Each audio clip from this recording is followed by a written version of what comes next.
नमस्कार, स्वागत है आपका भीम न्यूज इंडिया, देश के सबसे प्रमुख और विश्वसनीय चैनल में। आप देख रहे हैं भीम न्यूज इंडिया। नमस्कार, मैं आपके साथ हूं। आइए जानते हैं आज की ताजा अपडेट्स। देश और दुनिया में क्या चल रहा है उसकी पूरी जानकारी लेकर हाजिर हैं। सबसे पहले बात करते हैं आज के मुख्य समाचार की। नमस्कार, स्वागत है आपका। देख रहे हैं आप भीम न्यूज इंडिया। मैं हूं आपका दोस्त विनय कुमार सिंघल। दिल्ली में ऑल इंडिया कांग्रेस कमेटी कार्यालय में आज अनुसूचित जाति विभाग के राष्ट्रीय अध्यक्ष श्रीमान राजेंद्र पाल गौतम साहब और माइनॉरिटीज़ यानी अल्पसंख्यक विभाग के राष्ट्रीय अध्यक्ष इमरान प्रतापगढ़ी के बीच एक बैठक हुई, जिसमें भविष्य में दलित, मुस्लिम, पिछड़ा वर्ग, अति पिछड़ा वर्ग एकता कैसे कायम की जाए, उनका कैसे उद्धार किया जाए, इस विषय पर चर्चा हुई। देखिए, इस बैठक के बाद प्रेस कॉन्फ्रेंस हुई। प्रेस कॉन्फ्रेंस में हमारे संवाददाता नवीन प्रकाश ने इस बैठक को कवर किया। क्या कुछ कहा दोनों नेताओं ने, देखिए एक रिपोर्ट। यूनिटी मीटिंग आज संपन्न हुई है। अभी हमने समाप्त किया और अब हम मीडिया के साथियों से बात कर रहे हैं।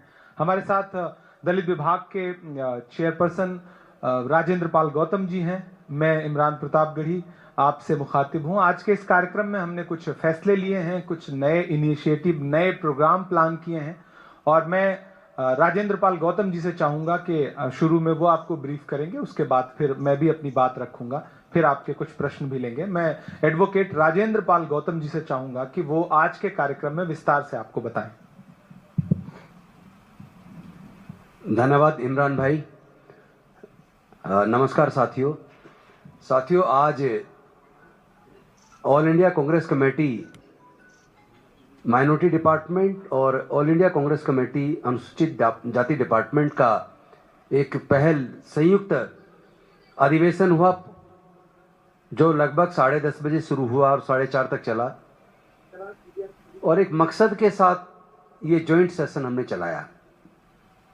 आज हम देख रहे हैं पूरे देश के अंदर, इस देश में दलितों के साथ, आदिवासियों के साथ, माइनॉरिटीज के साथ, अति पिछड़ों के साथ लगातार उत्पीड़न हो रहा है और उत्पीड़न इस हद तक हो रहा है कि जब थाने में बात जाती है तो थाने के जो थानाध्यक्ष होते हैं वो पूर्व ग्रसित होके, प्रिजुडिस होकर अनुसूचित जाति, जनजाति और माइनॉरिटी के लोगों के साथ पक्षपात करते हैं, उनके साथ उत्पीड़न करते हैं।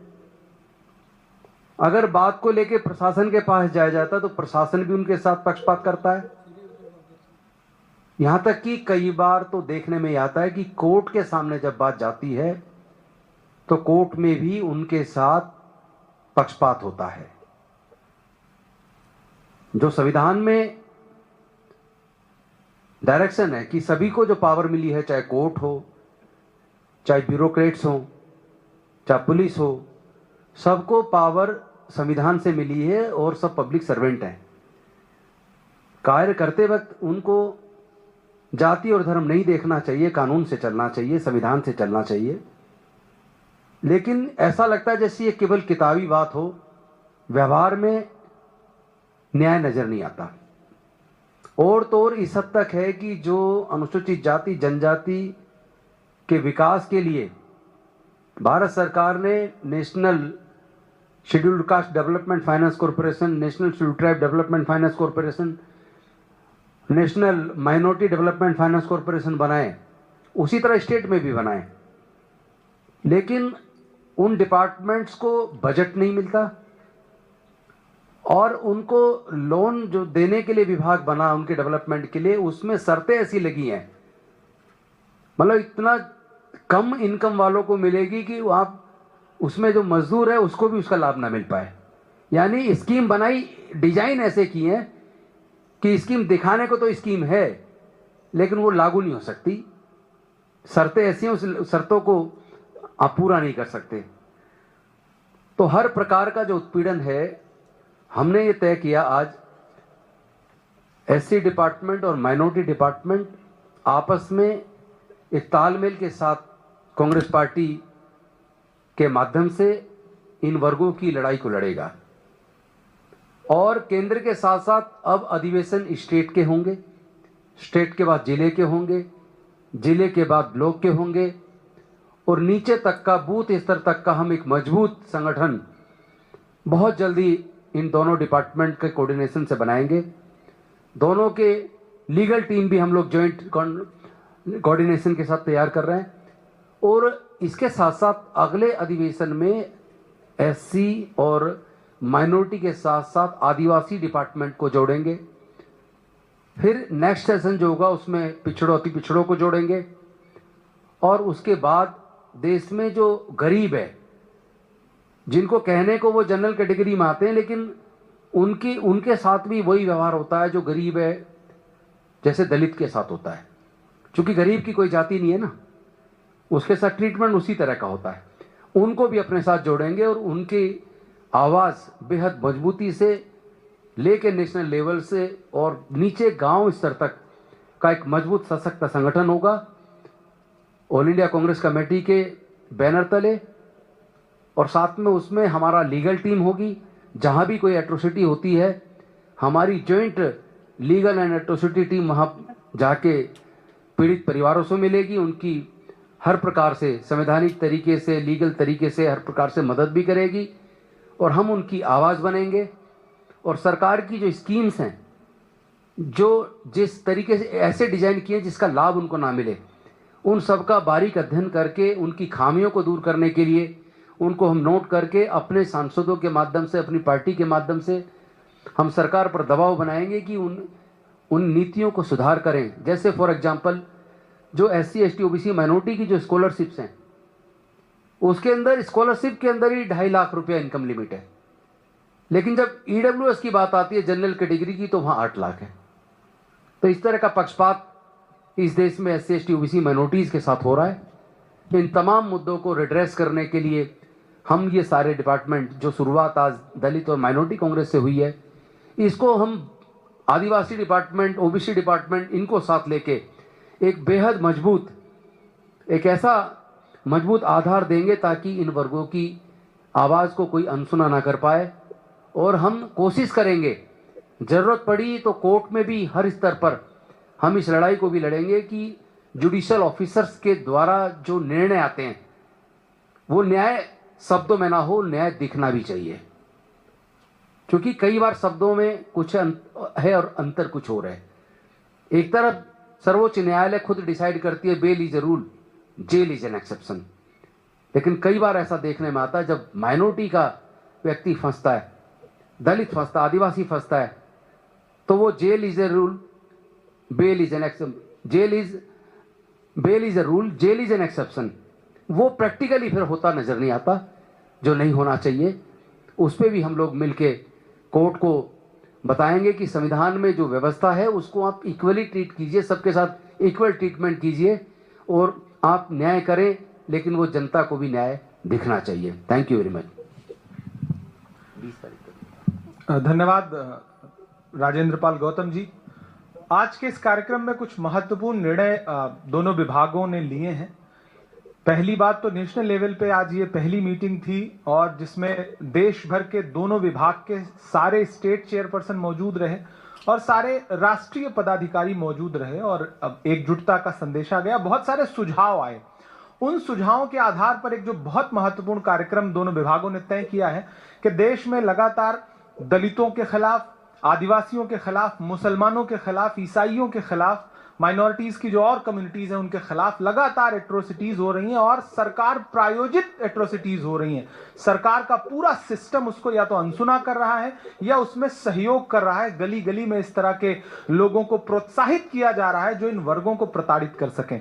तो हम इसके खिलाफ आने वाले संसद सत्र के दौरान 20 जुलाई को एक बहुत बड़ा प्रोटेस्ट करेंगे जंतर मंतर पर, जिसमें देश भर के सभी दलित सांसदों को, विधायकों को माइनॉरिटी के सभी सांसदों को, विधायकों को उस कार्यक्रम में हम आमंत्रित करेंगे, उनको बुलाएंगे, कांग्रेस पार्टी के जो भी जनप्रतिनिधि हैं, और हम खुल करके सरकार के सामने वो मुद्दे रखेंगे। जिस तरह से सरकार प्रताड़ित कर रही है इन समाजों को, वो बर्दाश्त नहीं किया जाएगा। डॉक्टर बाबा साहब अंबेडकर का संविधान जो अधिकार देता है, उन अधिकारों को लागू करवाने के लिए हम ये बहुत बड़ा प्रोटेस्ट करेंगे, और वो तारीख होगी 20 जुलाई 2026 को।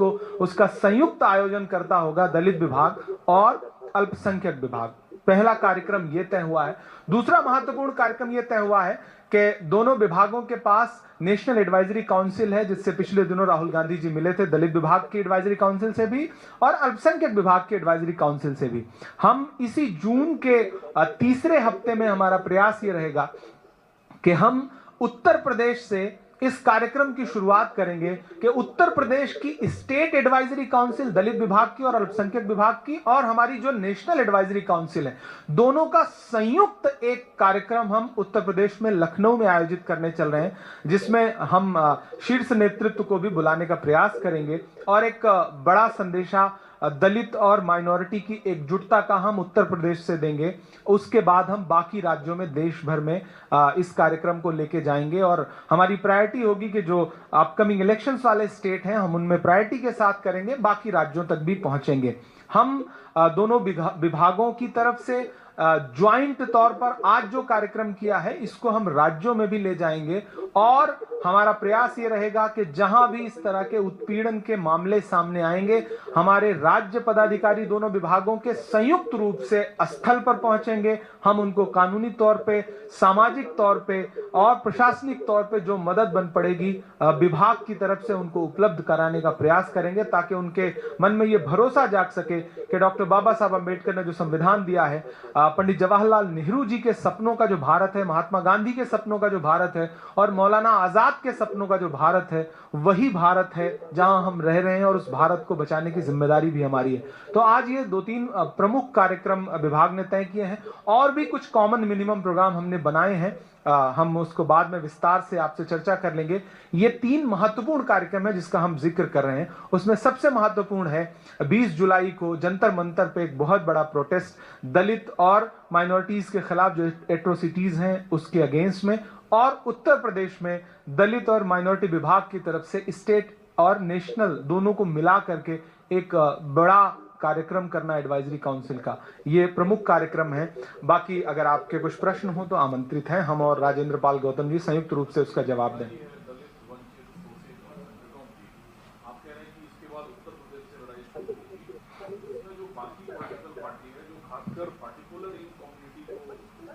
एड्रेस करती है, इसमें बसपा है, जिसमें भीम आर्मी है, इससे संपर्क करेगी कांग्रेस पार्टी ताकि ये लड़ाई लार्जर एंड लार्ज हो?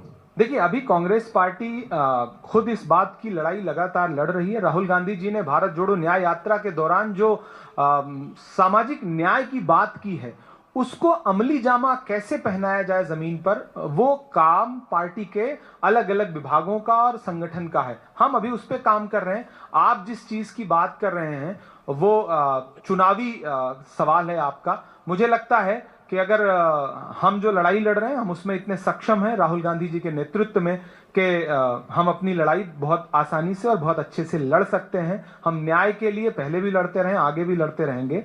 बाकी चुनावी सवाल मुझे लगता है चुनावी टाइम पे पूछा जाएगा, तो उसका जवाब उस समय दिया जाएगा।